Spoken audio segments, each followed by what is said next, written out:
global teater di Perang Dunia Kedua adalah dekolonialisasi oleh Amerika mempreteli kekuatan negara Eropa penjajah untuk dimanfaatkan oleh banyak pejuang kemerdekaan di banyak negara secara berbarengan.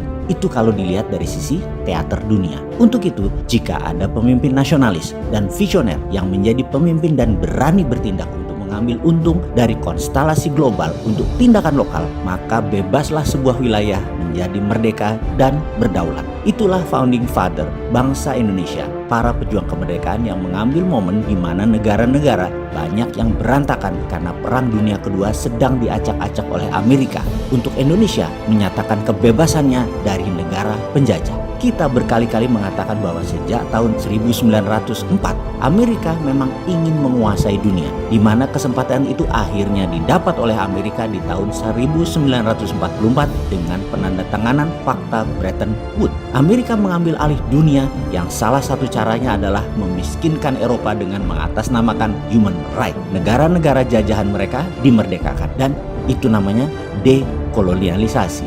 Ada lebih 50 negara baru hadir di sekitar tahun 1945 sampai 1965, terutama negara bekas jajahan negara Eropa. Skenario ini sekali lagi namanya dekolonialisasi, membuat Eropa menjadi negara produsen namun tidak menjajah lagi, tidak terlalu powerful lagi, kecuali Inggris yang sekutunya Amerika yang diizinkan menciptakan Commonwealth atas negara jajahannya. Dengan demokrasi ditegakkan, maka Amerika dengan gampang mengendalikan negara-negara baru tadi sebagai extended quasi teritori dari Amerika. Mulai dari negara sekutu atau aliansi Amerika, negara teman atau friend Amerika, dan sekali lagi Amerika membeda-bedakan perlakuan di setiap negara jajahan yang baru merdeka tadi menjadi tergantung grand plan Amerika. Bagi saya pribadi, sejak dulu Amerika itu memperbudak Indonesia. Indonesia tidak pernah menjadi sekutu Amerika. Indonesia juga tidak pernah menjadi teman Amerika. Itulah selalu yang saya katakan berkali-kali, saya kampret-kampretkan Amerika itu.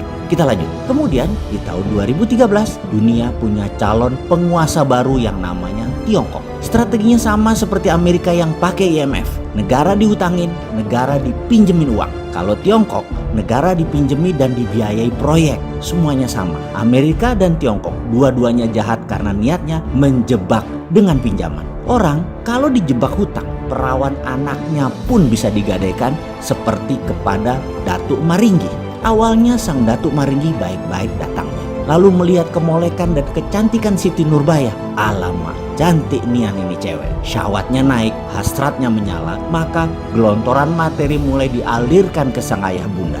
Terpesona harta, mereka lupa bahwa mereka tidak punya kepandaian mengelola uang, tidak pandai berdagang, tidak pandai bertani. Uang dipakai untuk kebutuhan konsumsi, sampai tibalah kewajiban datang menanti. Ayah bunda tak kuasa membayar. Mata Datuk Maringgi menatap tajam Siti Nurbaya. Hutang mau lunas, gadis manis dipinta Maringgi. Kedua orang tua Siti Nurbaya menunduk pasrah. Mereka orang tua tak tahu malu, tak punya hati. Anak sendiri digadai karena materi. Maringgi pasang jebakan hutang. Ilmu Maringgi ditiru IMF. Ilmu Maringgi dikopi obor Tiongkok. Siapa anak gadis yang tergadai itu kalau kita bayangkan Siti Nurbaya itu negara kita? Adakah pahlawan Samsul Bahri, pujaan hati Siti Nurbaya kali ini bisa menyelamatkan kekasihnya? Atau keberhasilan Datuk Maringgi bukan saja mengambil buah hatinya tapi juga berhasil meracun dan membunuh gadis cantik terulang lagi? Cerita ini mungkin dongeng rakyat sebelum tidur, namun hikmahnya dalam.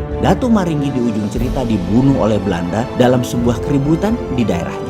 Kita bawa dongeng itu ke dalam kiasan. Maringgi saat ini adalah Tiongkok, Amerika adalah Belanda. Amerika ini melakukan dekolonialisasi jilid 2 setelah Perang Dunia Kedua. Maka 70 negara diikat, obor Cina akan dilepaskannya. Namun beda kalau yang banyak tersadar bahwa negaranya harus lepas dari Maringgi dan Belanda. Maka saat ini sebaiknya kalau yang sadar nih ya, maka sebaiknya saat ini tunggangi Belanda, bunuh Maringgi, lalu perangi Belanda, memerdekakan Indonesia seperti apa founding father bangsa Indonesia lakukan di tahun 1945.